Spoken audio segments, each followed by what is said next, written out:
Hi everybody, this is Judy at Judy in the Kitchen. Today we're talking about beets, and I have a list of foods that are known to pair well with beets. So if you're looking for some ideas, something different to do with those beets that you have, hopefully this will help you out.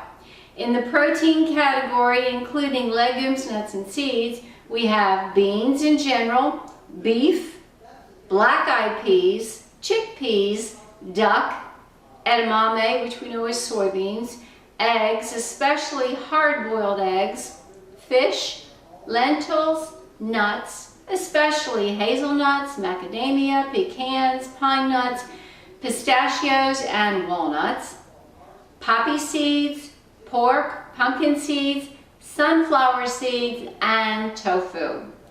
In the way of vegetables, arugula goes well with beets, asparagus, bell peppers, cabbage, carrots, cauliflower, celery, celery root, Swiss chard, chili peppers, chives, cucumbers, endive, fennel, garlic, greens of any type, kale, leeks, lettuce, mushrooms, onions, parsnips, potatoes, radishes, rhubarb even, scallions, sea vegetables, shallots, spinach, tomatoes, turnips, other root vegetables like carrots, wakame, which is a type of seaweed, and watercress. In the way of fruits, there's apples, apple juice, avocados, blackberries, citrus fruits and citrus juice, cranberries, dried fruit, grapefruit, kumquats, lemons, lime,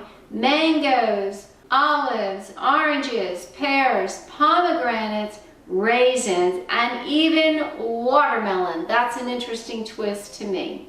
In the way of grains and grain products, there is breads. This includes dark whole grain breads and rye breads. Couscous, grains in general, pasta and quinoa. In the way of dairy and non-dairy products, we've got butter, buttermilk, cheese, especially blue cheese, feta, goat, parmesan, and ricotta, cream, creme fraiche, mascarpone, milk, sour cream, and yogurt. In the way of other foods, there's agave nectar, chocolate even, a cocoa, honey, horseradish, lavender, maple syrup, mayonnaise, oil, soy sauce, stock, especially vegetable stock, sugar, especially brown sugar, vinaigrette, vinegar, especially balsamic, cider, red wine, sherry, white balsamic, and white wine vinegars, wasabi, and wine, as in dry red wine. I do hope this helps you out. This is Judy at Judy in the Kitchen. Bye for now.